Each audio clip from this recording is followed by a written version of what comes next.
might be weighing on Lima a little bit because this entire weekend he's been talking about how much he hates fighting Snake. So I wonder if that might be a thought in his mind or not, but Snake ain't on the screen quite yet. You got one more set before you get there, and it's Goblin on the other side. See a little bit of Bayonetta versus Roy. Yeah, PS2 makes for the best games, and now we see Goblin just poke. This is a much more high-octane game already. After the way this tournament has gone, I might start saying Small Battlefield makes the best games. I mean, at the way this tournament has been going, we're now just playing on bigger Small Battlefield. Let's call it that, but there's Goblin with the upbeats again, and now it feels like he's trying to immediately send the message to Lima. You're not allowed to hit my shield with any unsafe options. The dare comes out, and like you said, immediately punished for that decision. And it was a phantom footstool dare too. I think Lima was maybe trying to catch Gob dropping shield early. Footstool dare, kind of a thing that he quote-unquote premiered at Collision. It was the first time I remember seeing it, but not successful there. It was successful in setting up for an edge guard though, and we're right back to even. I think that might be a little bit emblematic of what we're going to be. Hello? Oh no. Guys? And Lima just in a commanding position already. Goblin cannot commit too hard at the ledge right now because compared to the last game where Lima wasn't allowed to go low, that if Goblin gets even remotely touched going low, it could spell immediate disaster. Gotta find some way to stay on stage for sure, because Anathema was able to get around Lima going off stage. I don't know how well Goblin's going to be able to get around it, especially with the very limited options. Roy doesn't have all that much fuel, and off you go. I don't think he has a jump, does he? No. Hold on. Nope. Bonk, bonk, bonk, and that's it. And like you said, both players have gotten immediately better, but this matchup has changed so dynamically between the two of them. And now getting immediately punished for any of those decisions off stage, it feels like, I don't want to say the confidence is shaken on Ike, but Goblin has to make some major adjustments to make this match more palatable. And it's just so scary all the time against Bayonetta in this matchup because any hit she gets, even if she's not going to be 0 to deathing you like she might do some other characters, she's going to put you off stage more often than not. And then it's just kind of a free, maybe Bayonetta touches down on the ground to reset like the special lag in her resources, and then she just runs off and gets you. Yeah, and now Goblin's still keeping that same approach, going very aggressive, trying to hammer the options onto Lima, and a quick 58 for Goblin. But now, oh, the F smash doesn't connect, and you have to be afraid of going off stage in this situation now. To be carried all the way up high. The Goblin's able to regain his footing and get a down tilt. Oh, up tilt beats it out. And you're gone. It's one touch. The first time I saw that at, I think it was Reverie was the first time I saw that, I was freaking out, and now I've seen Lima do it so many times that I kind of just am like, yes, goodbye. But speaking of goodbyes, that was anything but pleasant. An F smash to the face evens it up. I mean, look, Goblin, there is a great equalizer when you are playing against Roy. It's pretty much your back air, you get your F smash, or any of those stronger kill power moves that we keep seeing Goblin use. But one thing we haven't seen, and probably just because it hasn't shown itself in the situations yet, Goblin hasn't really been able to use up airs to oppress Lima yet. Now, Goblin more often than not loves doing, like even grounded, loves to do like short hop, shield cross up air, but hasn't really been getting the opportunity to do that because he's so often on the back foot or trying to catch a Lima landing. And even here, you're seeing he's having to fight through Lima off stage because Lima's just putting their body in between them and the stage, so it's making recovery that much more difficult for Goblin. There we go. Oh, not even able to set up for the tech chase scenario because Lima's able to ABK at a hit stun and just not get put in a tech. And still Goblin just missing the grab back air. Next, Lima still trying to intercept that recovery. And Goblin just really feeling the pain of getting carried around by Bayonetta. He's able to up B early enough that he can snap to ledge before Witch Twist hits, and he does it again! And down air kills off the top. Alrighty, I would maybe call that questionable BI. Like, even though Lima was at 120, it feels wrong for down air to kill, but who knows, maybe it's the other thing that Roy has that kills because he doesn't have enough. I mean, look, Roy needs the kill power. Let's be completely transparent here. But okay, there's the back air. And she needs that too. Up tilt there.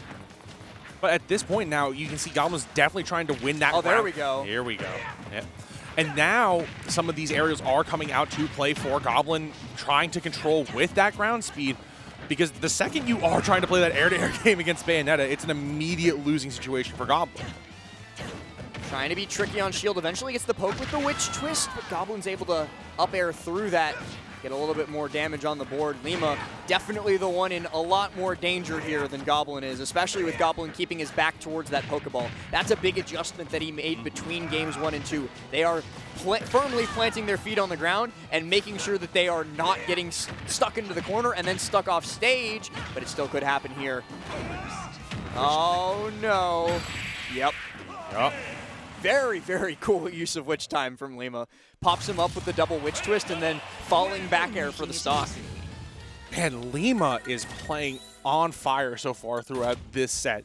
You would think that there might be like some exhaustion from playing that long of a set versus Anathema, but it seems like that has only given Lima that much more drive to try and get to Grands versus AK. And, I mean, it's been an insanely long losers run too. Well, maybe not insanely long, but I believe this is Lima's 5th set in losers. Had Vendetta into Mutace into Peebnut into Anathema. So yeah, this is his 5th set in a row, and not easy sets either, mind you. No, not at all. And again, here comes Lima just continuing these up airs. Like you said, that reverse hit of that up air has just been torturing whoever Lima has been playing throughout the course of these sets. Raw up air, very strong tool from Bayonetta. Oh, gets popped up by the weak up air into strong up air, the Roy Classic. Looks for jab and gets the back hit of jab, but the sour spot of Bear, so it's not going to be able to do all that much more. And again, Goblin just trying to get one of these early stocks. It may be 112, but Goblin has to find a way to at least create some space, and that will do it. The back air connects. Goblin with a lead for now. I would definitely call that some good space. Interesting how much Goblin's been able to use down tilt in this set too, because I feel like Lima likes to stay airborne more than anything, even in neutral. He'll be short hopping, like just short hopping in place if nothing else. So being able to connect with down tilt is kind of an achievement for Gob. Good adjustment to air dodge the stage there from Gob, not to try and contest Lima. I do like how, like you said, he's been staying grounded, flickering that shield to try and get some option out of Lima. But above all else, that shield discipline from Goblin. It's the same thing that we saw with them versus Apollo Kage, where AK would be throwing the kitchen sink at him and right in front of him, but Gob would be uncaring, weathering the storm behind the shield. And still, it's very, very, very small shields that we're seeing coming out on the side of Goblin. But that up tilt back air, confident as ever. Lima trying to claw their way back into this game. Oh, a dash attack maybe a little bit ill-advised here is going to put Goblin off stage, but maybe he's figured out the timing for that, because we haven't seen him get edge-guarded since game number 1. A very good adjustment from Goblin to be able to just instant up B and snap to ledge so Lima can't shenaniganize him off stage. Good use of the counter there from Goblin to try and prevent Lima from getting any combo start, but here comes that Bayon afterburner kick next up air. This percent's very weird for Bayo combos too. Yeah, it feels like there's not just falls straight down. I think that was also just really good SDI down and away from Gob to fall out onto the platform like that. And he puts himself on the board with a great up smash to catch a landing.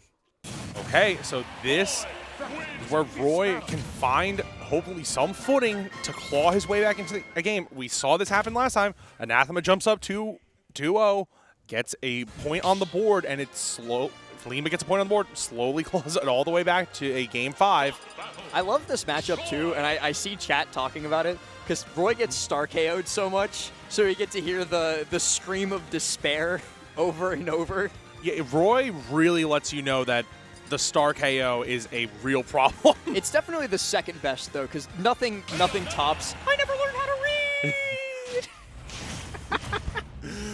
Yeah, I mean, also just watching Pit in general is cool, but we get a really good match now. Game 4, Goblin versus Lima, and just we're starting off with our bread and butter Bayo stuff. But again, I feel like these down airs, I know there is an intent to them last, but it feels like Goblin's able to just punish them. I'm going to be like, what are you doing with these dares? They are not working. Cut them out. What? They are not working.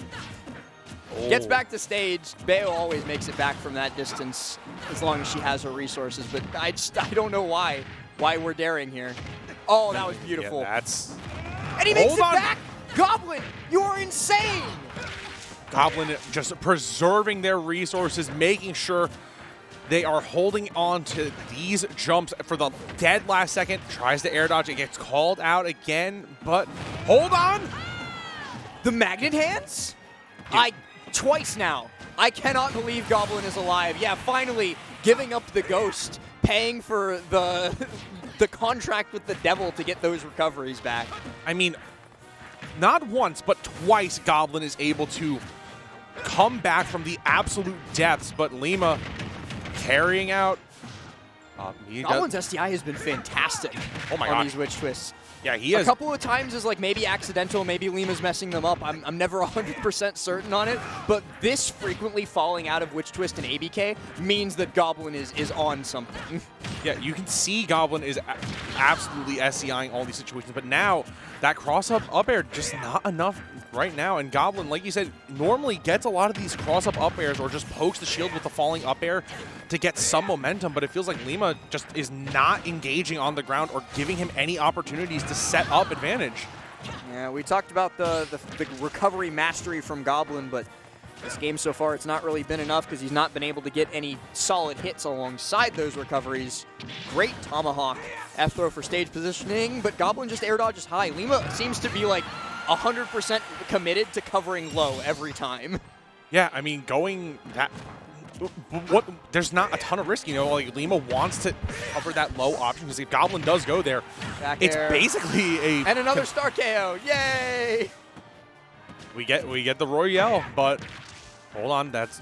Again, we're seeing so many down tilts coming out on the side of Goblin, and it just doesn't feel like that's not normally how Lima would get punished in this matchup. Oh. Gets caught air dodging out. Now the back hit up airs, but Goblin, up B, been definitely paying its dues. Up you go. SDI down, so Lima can only get a nair follow-up. Hold on, this might be enough. Goblin still poking with these down tilts and just immediately walking off when they know that there is no way they can successfully continue that offensive threat. I like the back and forths between the two platforms from Lima. Parries, but nothing comes of it, and a back air connects finally. Lima gonna stall a little bit off stage. The Bayonetta circus, as I like to call it, when she's just kind of going up and down in place. Da, da, da, da, da, da, da, da, da. Hey man, you got to figure out. You don't really want to go out there and punish that. No, I'm not going out there and challenging Bayonetta. You can do it. I'll be staying on stage. Thank you very much. No, thank you. I will stay on the ground. Hold on. Lima still just stalling on stage, and Goblin not. Too high percent for jab bear. Yeah, a little too Up hot. throw here. Yeah, not enough. Wow. Survivability. Hold on. Yep, we be stalling. Up B finally going to do it. 110% on Goblin. It is not easy, but Roy can do this. And that's the scary bit. It's just rage. It's just rage. It's just rage. It's just an F smash. It's just a tech chase. Lima has to be so careful. Has to close this set out here. It just feels like any small touch from Goblin. Again, the dare success rate has been almost 0% from Lima. It's so scary. Every time he goes for it. Hold on. Nearing 170% for Goblin. It's the Marthritis too. He's got Rage and Bayonetta. Can't really do all that much to kill except look for back air. Yeah, you're basically baiting Goblin to come in and drop the shield so you can punish him with the back air, but... Rapid Jab's also an option here, but not easy to hit for sure. No, not at all. Hold Goblin on. connects with falling up air. It trades. Thanks. Ooh, catches the spot dodge. He's getting so close to max rage at this point. No, he's been at max rage for 26%. Oh my god. He's fine. He's got that. 210. Hold on. Tower spot jab. The ground F throw absolutely kills. Or down throw too, sure. Okay. Sure. And that's the way the set ends. Lima Moving on to grand finals, 3-1 victory over Goblin, but man, was that last stock scary. Deep breaths. Yeah, you have meditate. You have to take a breath to just say, okay, I got a little too scary on the side of Lima. I mean, Goblin is, we have seen this so much throughout this top 8 where people are just living way past normal percents. Way too long. Just give up the ghost. You're good. You did it. You're doing way too much. You're good. If we're going to talk about anyone who's probably going to live a little too long, I think Apollo Kage is definitely going to carry that torch. Well, and I mean, Snake Bayo, too. Bayo has such a hard time killing in this matchup. It's pretty much just going to be a steady diet of back airs. Not really going to be able to do too much like off the top with the Witch Twist combos. It's a revival.